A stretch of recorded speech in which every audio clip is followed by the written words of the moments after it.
Vamos a proseguir con la siguiente sesión de la mañana y la última antes de la hora de comer. Tengo el placer de presentarle al profesor Manuel Álvarez Tardío. Nos va a impartir una ponencia que se titula La ilusión revolucionaria y el antifascismo en España. Pero antes hago una breve semblanza del profesor Sí, que tenemos aquí con nosotros, puesto que algunos de ustedes lo conocéis, pero otros muchos no. El profesor Tardío es profesor de Historia del Pensamiento y de los Movimientos Políticos y Sociales de la Universidad Rey Juan Carlos, y aunque es un joven historiador, peina la cana, pero en fin, tiene muy pocos años, ya tiene una muy dilatada trayectoria investigadora,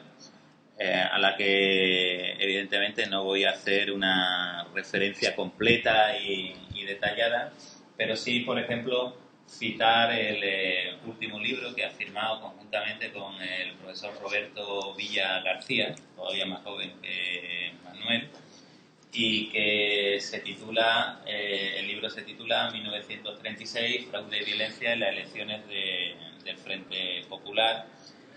que ha conseguido un notabilísimo impacto mediático. Es un libro que tiene ¿cuántas ediciones? 5 o 6.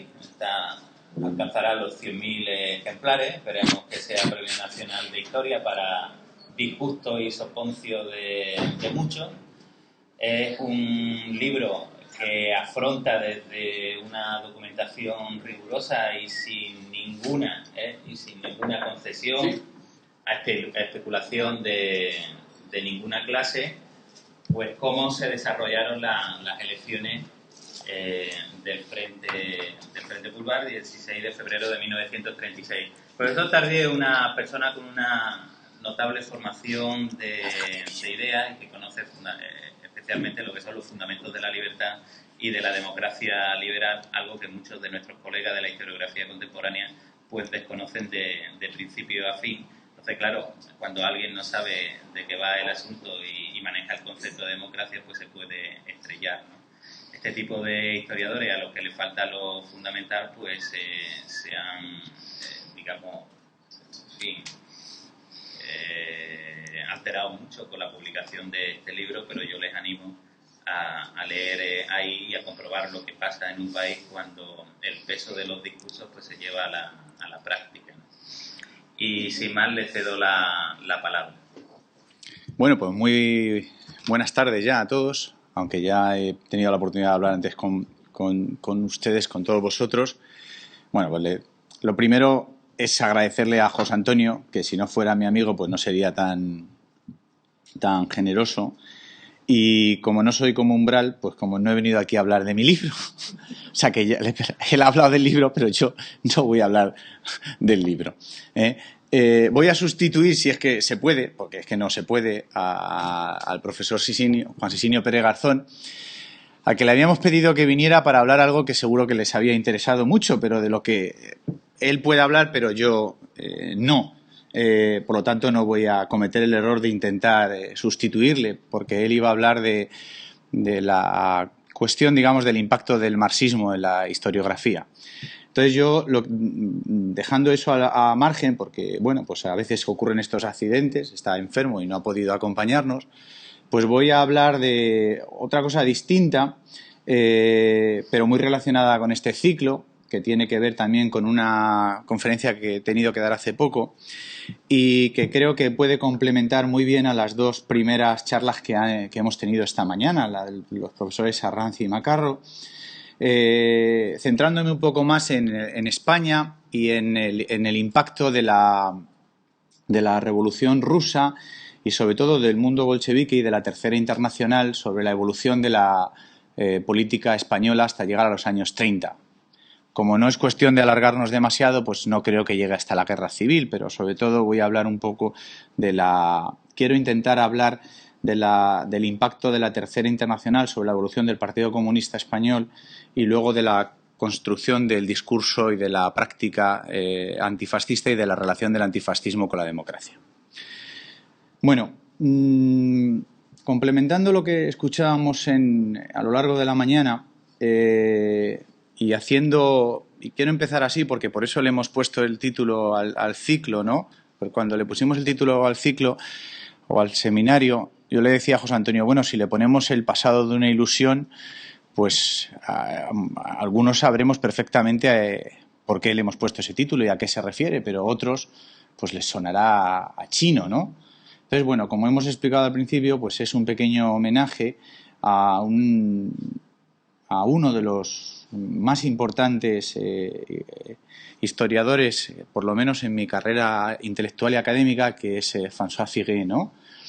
Y pues precisamente François Furet él explicaba en El pasado una ilusión que tanto el fascismo como el comunismo habían seducido a millones de personas, ¿no? Y a mí me gusta recordar esto porque, bueno, hoy puede resultar extraño, ¿no? Esto de poner fascismo y comunismo en el mismo saco a la hora de hablar de la seducción y además no de unos cientos de personas, sino de millones. Claro, el fascismo, aunque hoy nos cueste creerlo, decía Furet, constituyó una esperanza. Claro, y añadía solamente la barbarie, ¿no?, que desencadenó el nazismo sirvió pues para poner al descubierto la verdadera naturaleza del nazismo. Pero hoy nos cuesta creer que en el contexto de los años 30, 20 y 30, el fascismo también había constituido una esperanza. Sin embargo, el comunismo, dice Furet, tuvo un efecto mucho más duradero, ¿no?, más prolongado, que viene hasta nuestros días, ¿no? Durante mucho tiempo, podríamos decir, mantuvo y ha mantenido su poder de seducción. Habría que contextualizar y explicar bien aquí. No tenemos tiempo porque eso es así, ¿no? Pero el caso es que desde que se inició la Revolución Rusa y se propagó por todo el mundo la noticia, se empezó a construir a la par un mito político duradero, un mito político muy poderoso, que tiene que ver con todo esto que ha contado el profesor Macarro, pero también con el hecho que comentábamos al principio de la sesión de que ya había antecedentes muy poderosos en virtud de los cuales la revolución no solo era un hecho que iba a permitir durante un, digamos, periodo concreto de tiempo tasado pasar de una situación a otra, crear un mundo, una sociedad, un hombre radicalmente nuevo. La revolución no solo era una esperanza, no solo era una fe, sino que la revolución era en sí misma una forma de hacer política. Era una forma de hacer política. Y yo creo que esto tenemos que entenderlo bien, para comprender en buena medida por qué la fe en la revolución era no ya incompatible con la democracia pluralista, con la democracia representativa, con la democracia que no quiere suprimir el conflicto, sino regularlo. ¿Por qué era incompatible no solo con la democracia, sino con la libertad? Bueno, tan duradero el mito de la revolución que hace muy poquitos días, poquitas semanas, en una entrevista en un diario digital nacional, en El Independiente, el actual secretario general del Partido Comunista de España, que todavía tiene un secretario general, le hacían una entrevista larga y le preguntaban el entrevistador le preguntaba qué significa hoy ser comunista. Y él contesta, ser comunista hoy significa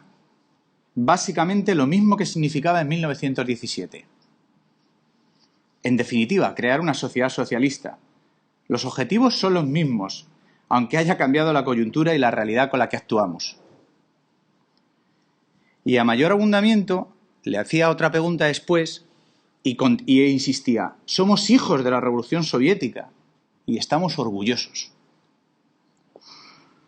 Bueno, ni evidencias empíricas, ni datos que ha aportado la investigación historiográfica. A Centella, que así se llama, está encastillado en el poder del mito. Y para hablar de la Revolución Rusa y el comunismo, Y aparece en esa entrevista algo que a mí me llama siempre mucho la atención, y es la idea de que todo lo que ha pasado durante el largo y complejo siglo XX, y a la vez provechoso desde el punto de vista de la libertad y de la democracia, como si todo lo que hubiera pasado con relación a la construcción de los estados comunistas y a su evolución, a la evolución de lo que ellos significaron para la vida, para el día a día de cientos de millones de personas, solo hubiera tenido pequeños fallos de coordinación o de implantación. Dice, y entonces decía en la entrevista, yo comparo la democracia soviética con el modelo occidental y o sea, el modelo occidental, pues tampoco es democracia. La URSS puede cargar con pecados bastante graves en su desarrollo, pero el desarrollo de un modelo económico y de sociedad pues puede tardar siglos. Los errores del sistema comunista deben entenderse como parte de su desarrollo. Desde luego, fe hay que tener, como decía el profesor Macarro, desde luego mucha, aparte de otras cuestiones que no voy a comentar. Entonces, yo no me resisto a plantearles una pregunta, y es a propósito de estas palabras, que ¿se imaginan ustedes que actualmente existiera un partido minoritario, pero que hubiera logrado unos cuantos cientos de miles de votantes y su presidente, secretario, líder, dijera en una entrevista algo así como: yo comparo la democracia nazi con el modelo occidental y el modelo occidental, tampoco es democracia? Pues la Alemania de Hitler puede cargar con pecados bastante graves, pero debemos comprender que el desarrollo de la comunidad nacional socialista puede tardar siglos y conllevar algunos pequeños sacrificios. Los errores del nazismo deben entenderse como parte de su desarrollo. Claro, simplemente con cambiar algunas palabras, el escándalo sería absolutamente mayúsculo. Eso yo creo que da una idea de que el mito de la revolución y el impacto del mundo bolchevique ha sido un mito muy duradero en España. Y no hay además, y no solamente ha sido duradero, sino que en el uso del lenguaje e incluso en la regulación jurídica de lo que está o no está permitido en el marco de la democracia pluralista, pues uno observa esa diferencia entre el muy justo y necesario derrumbamiento de la esperanza vinculada a la revolución fascista y, sin embargo, la forma en que perdura el mito bolchevique. Y esto, como bien explicaba Firé, y luego otros también lo han hecho, es en buena medida porque ese mito no solo sedujo a millones de personas, sino que sedujo también a cientos, miles de intelectuales, incluso a políticos, que en principio pues poco tenían que ver, a juzgar por su praxis, con el ideal revolucionario bolchevique. De hecho, como decía Firé, y ahora le cito literalmente, el marxismo-leninismo fue cuidado de la cuna a la tumba por tantos filósofos y escritores. Y basta echar un vistazo, por ejemplo, al libro de Tony Judt, ¿no?, al pasado imperfecto, se titula así, Pasado imperfecto, sobre los intelectuales franceses después de 1945, ya después de 1945. Como dice Judt, frente al estalinismo, un número significativo de prominentes intelectuales franceses se dedicó no a condenar, tampoco explícitamente en algunos casos a defender las obras de Stalin, pero sí a explicarlas. Bien, ¿por qué esta, digamos, fuerza de atracción? ¿Por qué esta fuerza de atracción contra toda, digamos, racionalidad, sensatez, prudencia y formación? Pues buena parte de la explicación ya la ha dado el profesor Macarro, y tiene que ver con que, en buena medida, pues la racionalidad, la prudencia, el pluralismo, la gestión del conflicto, pues pueden resultar democráticamente aburridos, ¿no? Pueden resultar demasiado realistas, tristemente realistas y pegados al mundo complejo del individualismo, ¿no? O sea, del ejercicio personal e individual de la libertad. Pero sobre todo también porque la Revolución Rusa puso en pie una poderosa ideología revolucionaria que permitía, y yo creo que esto es muy importante, explicar el mundo y explicar la historia sin fisuras, o sea, anulando en buena medida las dudas, los matices, como pasa en el mundo partidista, en el mundo ideológico, aportando una esperanza a partir de una ruptura radical en la que no hay que prestar demasiada atención a los detalles. La Revolución Rusa devolvió a la vida a la pasión revolucionaria, que tan importante había sido a raíz sobre todo de la Revolución Francesa, no tanto de la americana, porque la americana es sustantivamente diferente, y proporcionó un significado nuevo a la idea de revolución como un instrumento de acción política después de la Primera Guerra Mundial. Y luego no hay que olvidarse de que a partir de este momento de quiebra y de ruptura tan brutal que supone la Primera Guerra Mundial, pues la democracia representativa y el parlamentarismo pronto empezarán a pasar por muy malos momentos. De tal manera que la difusión del mito bolchevique, la difusión de la ideología bolchevique y la capacidad de seducción, la fe en la revolución, se van a complementar muy bien con el ascenso de una crítica demoledora para el pluralismo y para la democracia, que es la de que la democracia divide, fragmenta a la sociedad e impide construir un mundo, una organización política y social nueva, más homogénea y más esperanzadora. De alguna manera, la fe en la revolución va a ir abriendo una brecha y una herida mucho más profunda para el funcionamiento de las democracias, en tanto en cuanto va a convencer a personas que ya cada vez confían menos en el parlamentarismo, en el debate racionalizado, les va a convencer de que un nuevo mundo es posible gracias a un diseño racional, gracias a una construcción a priori de un orden social mucho más estandarizado, previsible, en el que la incertidumbre y el conflicto pueden desaparecer y, por tanto, mucho más ventajoso para el gran motor, para la gran pasión que, en definitiva, movía a muchos ciudadanos y sigue moviéndolos en su confusa defensa de la democracia, que es la pasión por la igualdad. Bueno, España, como saben, no participó en la Primera Guerra Mundial, pero sí vivió en primera fila los grandes debates públicos. Antes el profesor Arranz hacía referencia a aliadófilos, germanófilos. De alguna forma también aquí se produjo eso que el historiador George Moss llamó brutalización de la política. Y de alguna forma, a pesar de la lejanía de España y de que el papel de España durante la Primera Guerra Mundial y en los años inmediatamente posteriores, pues no es el de Alemania o el de la Hungría de posguerra, a pesar de todo, desde cierto punto de vista sí que se daban las condiciones que hacían posible que el impacto de la Revolución Rusa y el impacto de una nueva forma de entender el marxismo cuajara, aunque fuera lentamente, pero que cuajara. De alguna manera,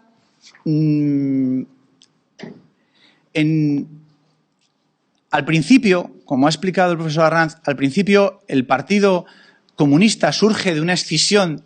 del Partido Socialista y durante mucho tiempo es un grupo minoritario, pequeño, que tiene muy poca relevancia en la política española y que verdaderamente, para luego el papel que llegó a tener durante la Guerra Civil a partir de 1936, pues es un caso sorprendente, porque incluso en los 5 años de vida de la Segunda República, pues el Partido Comunista no tiene una importancia, desde el punto de vista cualquiera que tomemos, parlamentario, partidista, organizativo, movilizador, que haga prever lo que luego va a ocurrir a partir del verano del 36. En todo caso, hay una cuestión que yo sí que sobre la que quiero llamar la atención, volviendo a lo que comentaba antes, a propósito de la intervención del profesor Arranz, y es la importancia de las ideas y la importancia de cómo las ideas se traducen en la acción política. En ese sentido, sí que es muy relevante rastrear algunos detalles de lo que ocurre cuando aparece el Partido Comunista y cuál es la estrategia del Partido Comunista y cómo responde el Partido Socialista para entender posiciones posteriores. Con esto no quiero decirles que algunas de las cuestiones a las que voy a hacer referencia ahora expliquen o hasta cierto punto de que determinen el comportamiento de los socialistas o de los comunistas en los años 30, porque las realidades son cambiantes y los agentes, los individuos, los líderes se van adaptando. Pero sí que hay algunos elementos sobre lo que es importante llamar la atención. El Partido Socialista, como ya ha comentado el profesor Arranz, sin duda era el partido hegemónico entre los marxistas españoles. Sin embargo, no encontramos en el Partido Socialista, como comentaba el profesor Arranz, no encontramos que ni en los meses anteriores a la escisión comunista ni después no encontramos una reflexión profunda y seria que permita sentar las bases de un conjunto de ideas o de un postulado que te permita articular en la práctica una defensa de la posición socialista que sea inequívocamente crítica con la construcción de la dictadura del proletariado. Y esto es muy relevante. Evidentemente, un socialista del año 24 o 25 podía no tener esa posición y no tendría por qué haber acabado en el año 36 defendiendo posiciones maximalistas, ¿no? No hay que creer que los individuos están determinados, pero sí es cierto que ese factor es muy relevante para entender lo que le pasa a los socialistas en los años 30. ¿A qué me refiero? Pues que, por ejemplo, lo que se mencionaba antes, la crítica fundamental que Karl Kautsky, pues el más influyente de los marxistas de la Segunda Internacional, dedica a Lenin y a Trotsky, ese primer folleto que se llama La dictadura del proletariado del año 18, ni siquiera se traduce al español. Sí habla de él en España un menchevique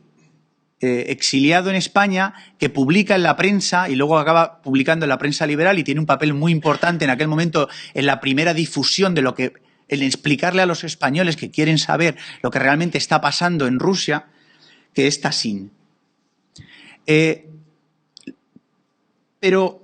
si nos vamos a 1920, ya sí se traduce y se publica Terrorismo y Comunismo, cuya edición original es del 19. Y este es un libro clave, un libro desde luego no apto para todos aquellos que estaban dispuestos a creer en esto del bolchevismo como si fuera, pues eso, un mito. Pero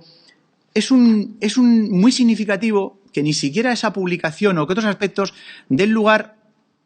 a una crítica tan demoledora como la de Kautsky, que coloque a los socialistas en una posición que, bueno, aunque no tenía por qué haber sido inequívocamente demócrata, puesto que conciliar en aquel contexto el marxismo revolucionario con la democracia era muy complejo y todavía harían falta otros factores que vendrían más tarde, porque ni siquiera el SPD, ni siquiera el gran Partido Socialdemócrata alemán lo hace explícitamente. O sea, es que hay que esperar a muy avanzada la posguerra para ver cómo los partidos socialistas dan pasos dolorosos y complejos, pero muy importantes para conciliar socialismo con democracia. Pero aún así, sin pedirles tampoco lo que en ese momento pues probablemente no era posible, sin embargo no se encuentran elementos que permitan colocar al socialismo, una vez que han sido tajantes en, como decía el profesor Arranz, en mantener a los comunistas como una pequeña escisión aparte irrelevante que no contamine la acción sindical del OGT, no hay una reflexión de fondo, ¿no? Hasta el punto de que encontramos declaraciones que sorprenden, ¿no? El socialista Arakenstein dice de Kautsky, cuando se publica esta polémica con Trotsky, dice su pedantería de pontífice marxista.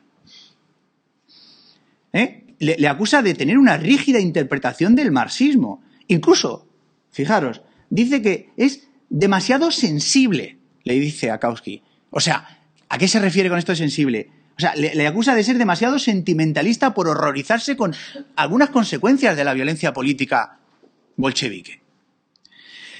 Claro, también es verdad, y todo hay que decirlo, que la obra de Lenin no goza de buena prensa entre muchos socialistas y que en el socialista profesor Arranz lo conoce muchísimo mejor que yo, pero hasta donde yo sé, y por lo que yo he visto en El Socialista, también ahí se hacen ecos de algunas denuncias sobre el terror rojo a mediados de los años 20, Se denuncia la expulsión de estudiantes en universidades, porque los socialistas van pasando de la primera conmoción a una situación en la que van asimilando parte de la crítica. El problema es que eso siempre se mantiene en esa posición que, vista después y analizada con cierta frialdad y racionalidad,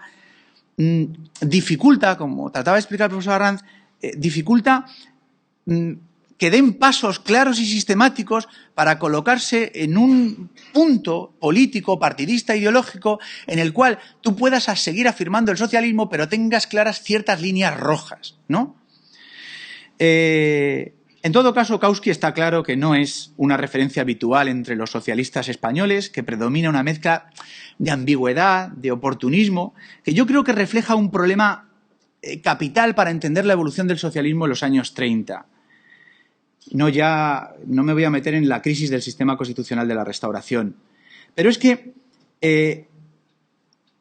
esa ambigüedad, ese oportunismo, refleja como un cierto complejo, un cierto miedo a que la crítica, lo que está construyéndose y desarrollándose en el mundo soviético, al ser críticos con eso, les coloque en una posición cercana a sectores liberales, conservadores, que sí habían sido, por ejemplo, muy receptivos a la crítica de un menchevique como Tassin. De tal manera que está esta cosa del juego partidista y político, en virtud de la cual el oportunismo, el cortoplacismo, te impide adoptar una posición política, ¿no?,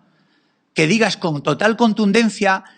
aunque esto me acerque a mi enemigo político, lo digo claramente, ¿no? Eso, a mi juicio, debilita doctrinalmente al Partido Socialista en el sentido de que cuando pasado el tiempo haya que dejar bien claro, frente a la presión de los extremos, que mi compromiso con la democracia republicana es un compromiso inequívoco con una democracia entendida como un sistema pluralista, pues yo también voy a poner por encima de ese compromiso otros factores para que no me llamen revisionista, para que no me llamen traidor, para que tal. Porque en el fondo esto refleja un problema de fondo, que es un problema de estructura analítica, que es un problema de las incoherencias y de los problemas del propio marxismo. Porque yo, si tuviera aquí tiempo, les diría que, en mi opinión, la forma de plantear por parte de Lenin el papel del partido y el análisis de la contradicción que implica el marxismo como metodología de análisis científico, pues es más coherente que la de muchos de los marxistas, en el sentido de que es un motor para la acción. Perfectamente comprensible. Porque al fin y al cabo lo que les viene a decir Lenin es: pero vamos a ver, si ustedes están contaminados por estas cosas, estos pequeños regalitos que le da el mundo capitalista, que les permite ir ganando en posición social y en condiciones de vida, pero todo esto no hace usted nada más que debilitarles la conciencia. Por lo tanto, lo que tenemos que tener es un partido férreo, bien organizado, con una vanguardia que luche contra la falsa conciencia. Por lo tanto, claro, desde un punto de vista de la acción, en pleno contexto de expansión de la democracia y de movilización de las masas, pues el leninismo es un motor de acción extraordinario, cuya fuerza podemos entender perfectamente. O sea, un partido organizado, disciplinado, con una vanguardia preparada, que es capaz incluso de disciplinar a todos aquellos que, como decía el profesor Macarro, pues, oye, qué manía con eso del individualismo, que no te pongas tú a pensar por tu cuenta en cuáles son los dogmas y las conciencias, que ya te las diremos y te las dejaremos claras nosotros. Por lo tanto, el partido leninista, el partido comunista, puede que durante mucho tiempo fuera minoritario, pero es una máquina poderosa de disciplinar, de organizar y de preparar a una vanguardia para un contexto en el cual tomar la posición hegemónica y empezar la acción. Por lo tanto, el problema de los socialistas, a mi juicio, es que en su particular pelea con la monarquía constitucional que ha contado el profesor Arranz, y en esta situación están, como en otros muchos contextos históricos, la parte a los partidos socialistas, en una situación difícil que les obliga a colocarse dentro del debate partidista y político, y eso no siempre es coherente con lo que supone e implica el marxismo y la crítica del parlamentarismo liberal. Porque, aunque ahora nos cueste entenderlo después de la evolución de la socialdemocracia después de la Segunda Guerra Mundial, pues socialismo y democracia pues no se llevaban bien, porque al fin y al cabo, si uno es socialista, la democracia no es nada más que un instrumento para perpetuar una forma de dominación de los propietarios. Y si uno se toma en serio el socialismo, pues el socialismo no tiene nada que ver con mantener el pluralismo, mantener el conflicto y con llegar a un parlamento a debatir. Bueno, ¿cómo voy de tiempo? Bien, entonces, ahora aparte de esto quería mencionarles la importancia que tiene, a mi juicio, entender que para los comunistas españoles, bueno, los comunistas españoles, como saben, o como sabrán, supongo, el Partido Comunista desde el principio fue un grupo minúsculo que en buena medida se acostumbró, pero no le venía bien hasta cierto punto, se acostumbró a vivir en una cierta clandestinidad, en una situación de, digamos, de partido minúsculo y poco relevante, pero nunca perdió la fe, nunca perdió el rumbo. O sea, porque en buena medida, desde la propia lógica de lo que es un partido para el leninismo, el hecho de ser minoritarios tampoco es un inconveniente. Porque si yo tengo una vanguardia bien organizada y disciplinada que sabe hacia dónde hay que ir y cómo hay que actuar, pues que a mí las masas no me sigan por la calle y no me jalen, no me plantea ningún problema. Porque en buena medida yo tengo el mensaje. Yo sé qué camino hay que recorrer. Entonces, el ser algo minoritario y clandestino no tiene por qué frustrarme, sino que puede reforzar mi conciencia cerrada de que frente a un mundo pervertido, engañado y de falsa conciencia, yo sigo trabajando para preparar el momento en el cual liberaremos al proletariado de esas cadenas. Entonces, bueno, hay cosas muy curiosas y muy interesantes de hasta qué punto por un lado estaba la teoría y por otro lado estaba también el hecho de que durante todo este tiempo los partidos comunistas fueron secciones de la Internacional. Es decir, no fueron partidos autónomos, no fueron partidos que pudieran pensar y actuar y diseñar libremente sus estrategias de acción. Hasta bien avanzada la Segunda República en España, hasta el año 1935, la acción del Partido Comunista en España estuvo marcada, como la de otros partidos comunistas, por lo que se había determinado en lo que se llamó el tercer periodo, en el sexto congreso. Hay un sexto congreso de la Internacional Comunista, del Cominter, en 1928, y, bueno, pues en la lógica de ellos, ¿no?, y de su forma de ver y entender el mundo, consideraban que la crisis del capitalismo era algo inminente, que abriría paso a una situación revolucionaria, y establecieron pues toda una serie de categorías, entonces dónde estaba cada país situado, ¿no? España estaba en una categoría muy parecida a la de Polonia-Hungría, de desarrollo, digamos, intermedio. Pero ellos consideraban que en España eso que se llamaba el feudalismo pues no había sido superado completamente y, por tanto, que había todavía que completar la revolución que llamaban democrático-burguesa, ¿no? Que eso estaba incompleto. Entonces, en aquel momento los comunistas veían el fascismo como un desarrollo de la dictadura del capital. De tal manera que la categoría fascistas, a partir del 28 y hasta 1935, ellos contribuyen mucho a que la categoría fascista sea un cajón desastre. Un cajón desastre en el que algo muy amplio, muy elástico, en el que caben todos aquellos que colaboren consciente o inconscientemente con la burguesía. O sea, que todos aquellos que estén a la derecha de los bolcheviques son fascistas. Y eso, por supuesto, incluía a los socialistas. O sea, eso incluía a los socialdemócratas, ¿no? A esos que se denunciaban como el ala izquierda del fascismo. Por eso, cuando llega la República España, cuando termina la dictadura de Primo de Rivera, fracasa un intento de transición, de pacto, de acuerdo para volver a la normalidad constitucional, pero convocar elecciones, y saben todos ustedes que después de unas elecciones municipales pues se proclama la Segunda República. Cuando llega la Segunda República a España, el Cominter, ¿no?, la Internacional Comunista, sigue fiel a este planteamiento del llamado tercer periodo. Entonces, desde ese punto de vista, no les chocará a ustedes, no debería chocarles, que para los comunistas todavía estaba por completar la revolución democrático-burguesa en España. Y su papel Pues no podía ser el de presentarse a unas elecciones, el de ir a un parlamento, el de apoyar un gobierno republicano. Entonces, las instrucciones que se cursan al Partido Comunista son no defender la república por capitalista, porque no es una república verdaderamente democrática. Cuando ellos dicen verdaderamente democrática, lo que se refieren es a un estadio posterior al democrático burgués, ¿no? Porque en esto el lenguaje es complejo, pero también a su vez es iluminador. Entonces, no se alían, por tanto, con los socialistas y hay que mantener la estrategia de lo que ella llamaba entonces alianzas de base, que es un poco la mitología de los consejos, de los soviets, la idea de construir desde abajo, de ir preparando, cultivando el momento en el cual llegará la revolución. Por lo tanto, los socialistas, cuando llega la república para los comunistas, son socialfascistas, como podían serlo los del Partido Socialista Alemán, porque colaboran con el régimen. Y así se entiende, por ejemplo, que el periódico de los socialistas, Mundo Obrero, el 18 de abril de 1900, de los comunistas, perdón, Mundo Obrero, el 18 de abril del 31, pues se presenta allí en pleno momento de éxtasis, ¿no? Republicano, y abajo la monarquía, sí, pero también la república burguesa. Se puede leer, ¿no? Bueno, pues esto tiene un sentido y es la importancia de las ideas y del planteamiento de ese del tercer periodo. Por tanto, no es de extrañar que el que entonces es secretario general de los comunistas,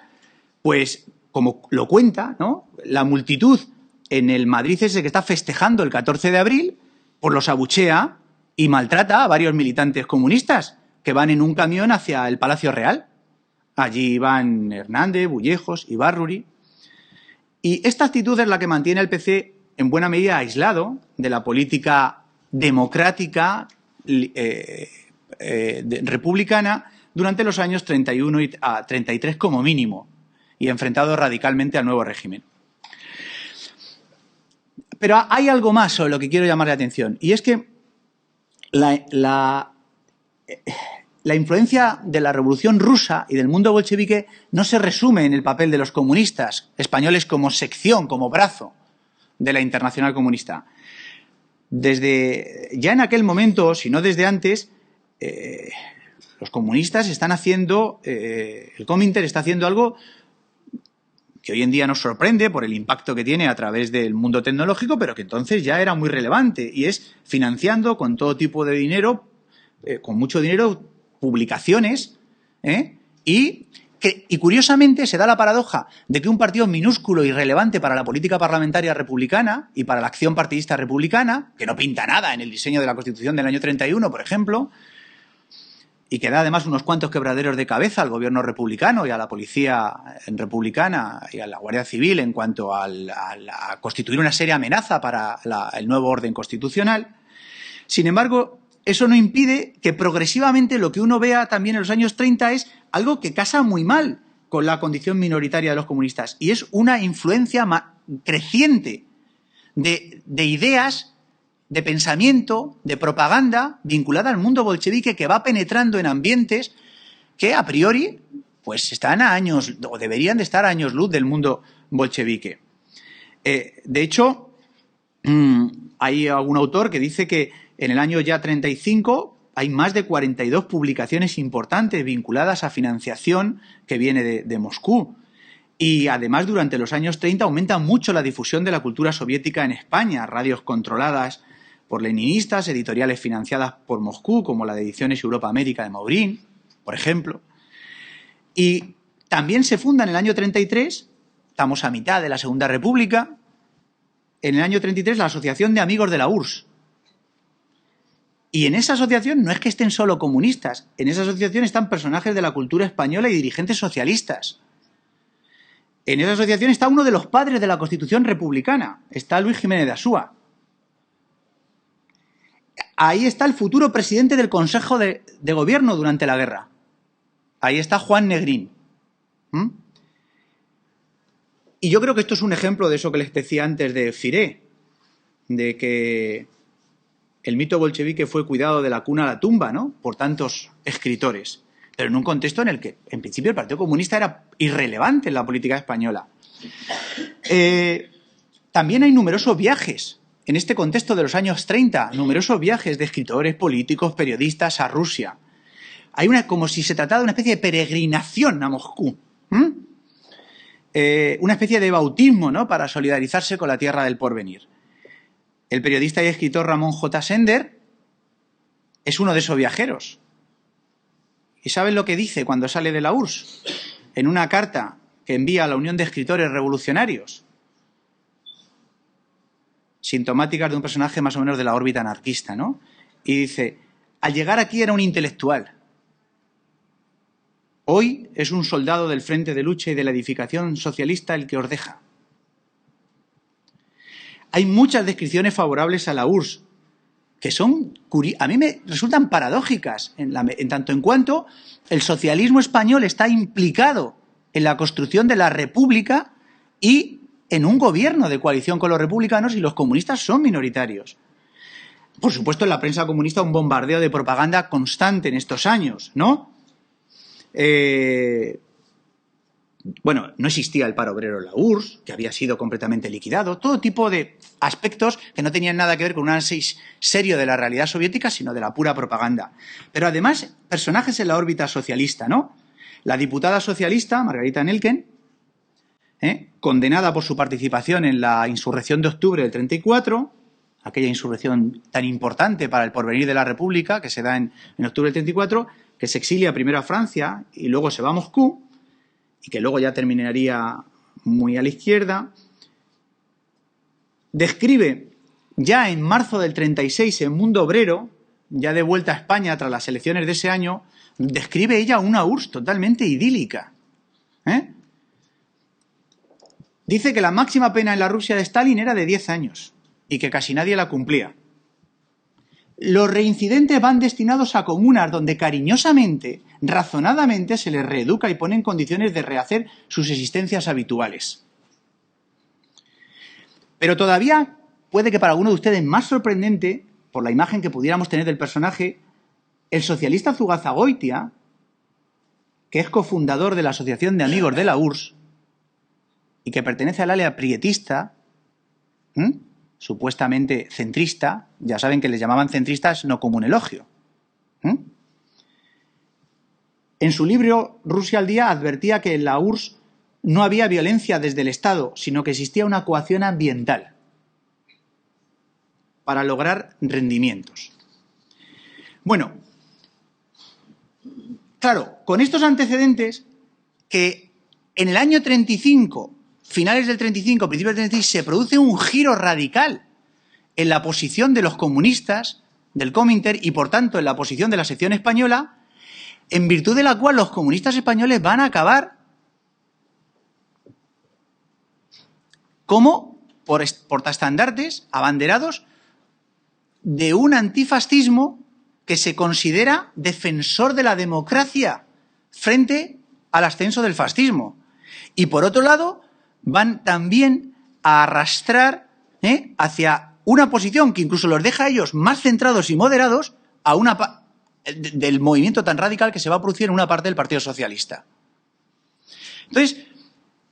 ¿cómo es posible, yo no puedo hablar ahora de ello, pero cómo es posible, que nos preguntaban, la evolución de ese largo caballero que es tan decisivo para cortar una posible hemorragia de la escisión comunista, o la cómica, bueno, sería cómica si no hubiera sido trágica, pobre, evolución de Besteiro, ¿no? Y por otro lado, ¿cómo es posible la irrupción en la política española en el año 36 de este partido minúsculo? Pues en buena medida es posible primero por la creciente influencia de la propaganda y de la mitología bolchevique, que tiene un impacto, a mi juicio, brutal sobre una buena parte del centroizquierda, en tanto en cuanto debilita su compromiso con la democracia con tal de no parecerse al mundo liberal y conservador, y por otro lado permite a los comunistas, en el contexto del año 36, irrumpir como una fuerza en la que, como decía el profesor Arranz, los planteamientos teóricos son un instrumento para la acción práctica. Pero los planteamientos teóricos cambian y por eso los comunistas están en buena posición. Hay un congreso que es el importantísimo 7º Congreso del año 35, congreso me refiero de la Internacional Comunista del Comintern, en virtud del cual, pues, tan pronto digo que la pared es azul, como al volverme digo que la pared es roja, ¿no? Pues algo parecido. tan pronto paso de denunciar que no es posible la colaboración con los burgueses y con la democracia, con la revolución democrático-burguesa, y digo que todo lo que está a mi derecha es fascismo, como de repente, sin ningún tipo de autocrítica ni de ejercicio, digamos, racional, pues elijo un camino distinto, que va a dar lugar a no pocos problemas dentro del comunismo internacional y del propio Partido Comunista Español. El fascismo deja de ser todo lo que se aliaba con el capitalismo para convertirse en algo mucho más tangible, que es la amenaza expresa del movimiento nazi. Y quienes lo apoyan o simpatizan con él. Y a partir de este momento se desarrolla una nueva estrategia que los partidos comunistas como secciones de Moscú tienen que interiorizar, que les coloca en una posición muy rentable para hacer algo muy distinto a lo que habían hecho entonces, pues que es para salir a la luz y competir supuestamente en el marco de la democracia. Es decir, hay un giro en la estrategia del Comintern que permite que ellos se conviertan en campeones del antifascismo en defensa de una democracia amenazada por el comunismo. O sea, perdón, por el nazismo. Esto es impresionante y yo creo que nunca se llamará suficientemente la atención. Y es que les permite apropiarse del discurso democrático que no les, como explica muy bien Firé, no les pertenecía y que hasta entonces habían despreciado por burgués. Pero permite recomponer su relación con los socialistas, que dentro de sus propias contradicciones y problemas se muestran como corderitos mansos, dispuestos a hacer seguidismo de una especie de deriva radical que lo que hace es poner en peligro su compromiso complejo con la democracia parlamentaria. Y complejo es una manera amable de decirlo. Entonces, lo que hasta entonces se había tildado como socialfascistas ahora empiezan a presentarlos como abanderados. Los comunistas empiezan a presentarse como abanderados de los frentes populares contra el fascismo. Y de paso, y esto no es menos importante y no tendríamos que olvidarnos de ello, porque no todos son, en este caso, ideas, Stalin consigue poner al servicio de los intereses estratégicos de la URSS a sus disciplinadas secciones comunistas.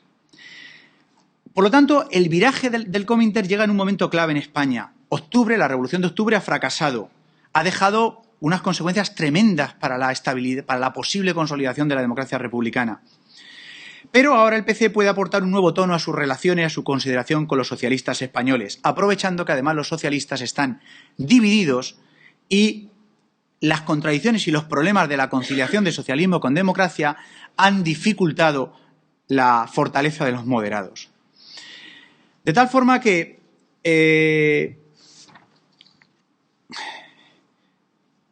curiosamente, el fracaso de la Revolución de Octubre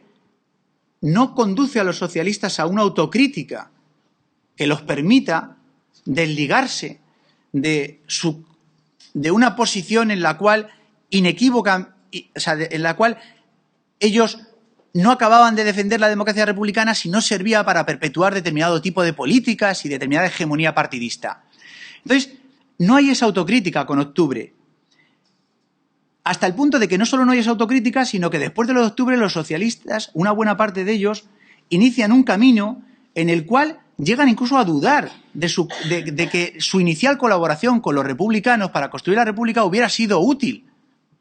Y se radicalizan más, lo cual ahonda en sus divisiones internas y en sus conflictos internos. En ese momento da el viraje a la Comintern y aparecen los comunistas. Siguen siendo minoritarios, pero van a aprovechar de forma muy inteligente esas fisuras y esas debilidades de lo que había sido el partido hegemónico en la izquierda obrera.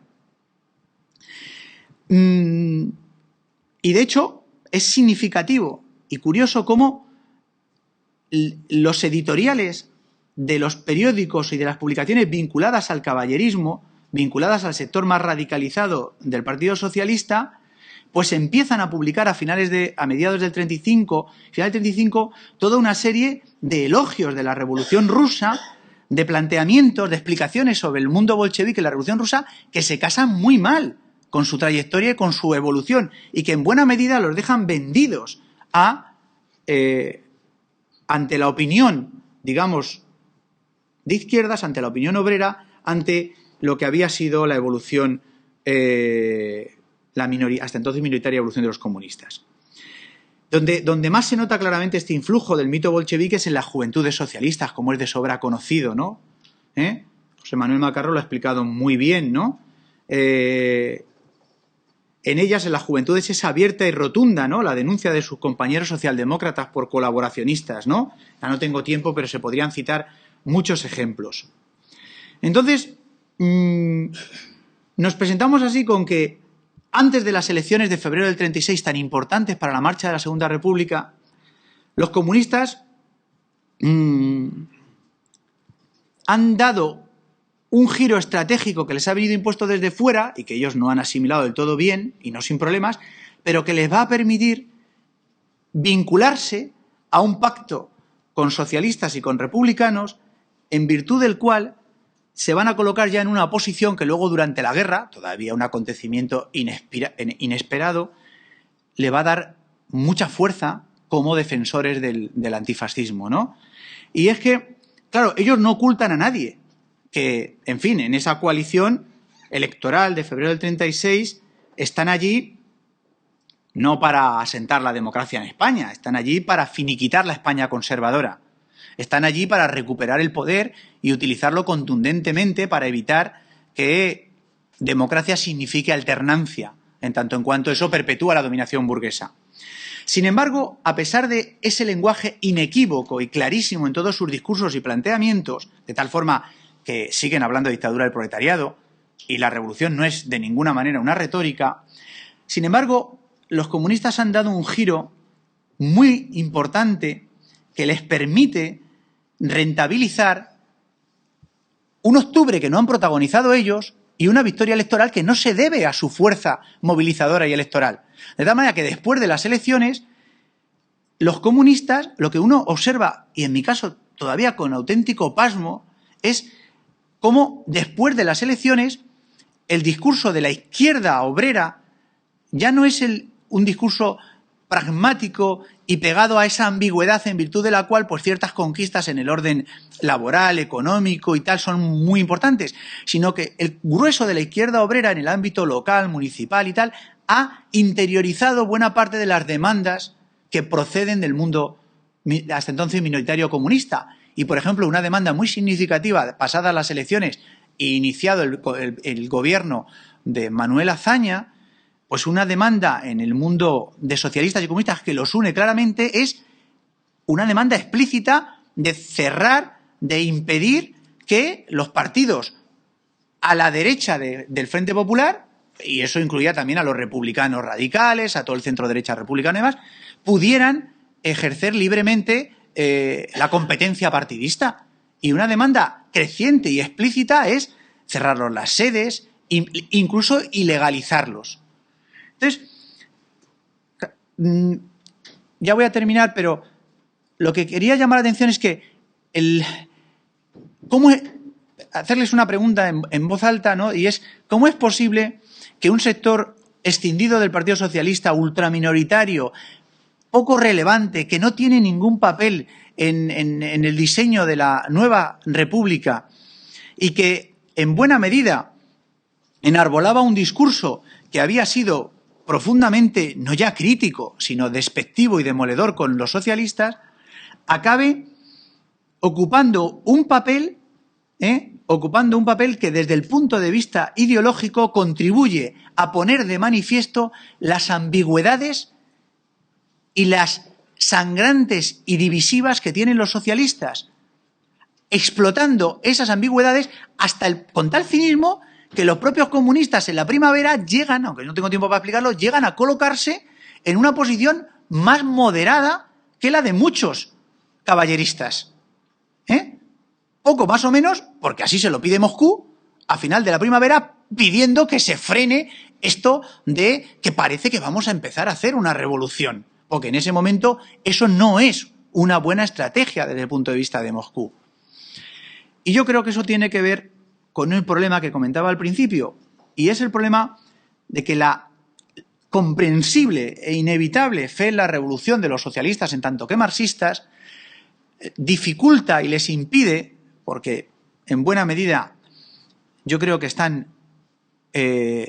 recelosos, como digo, de ser identificados siempre con el mundo liberal, con el mundo conservador, con el mundo que está a su derecha, les impide hacer un ejercicio en virtud del cual, aunque sea por lo menos de una manera pragmática, como los socialdemócratas alemanes, hacer un ejercicio en virtud del cual su marxismo, su discurso de lucha de clases o incluso su supuesta defensa de la dictadura del proletariado, por lo menos se mantenga en un plano secundario que les permita, de forma clara y sobre todo en momentos de acoso de los extremos, les permita defender por encima de todo y en cualquier caso los supuestos en los que se asienta una democracia pluralista. Y eso es verdaderamente complicado. Lo más, ya no me da tiempo, pero todo esto se ve muy bien si además analizamos después la trayectoria de la guerra, pero si vemos la posición radicalmente anticomunista de muchos socialistas después de la guerra, en la inmediata posguerra y en el exilio, y las cosas que dicen, que en el fondo ponen de manifiesto, después de mucha sangre y lágrimas, ponen de manifiesto que algunos de ellos fueron plenamente conscientes, pero ya al final, de el coste tan elevado que habían tenido esas contradicciones y ese oportunismo hasta cierto punto para la construcción de la democracia y asentar la libertad en España. Bueno, pues nada más.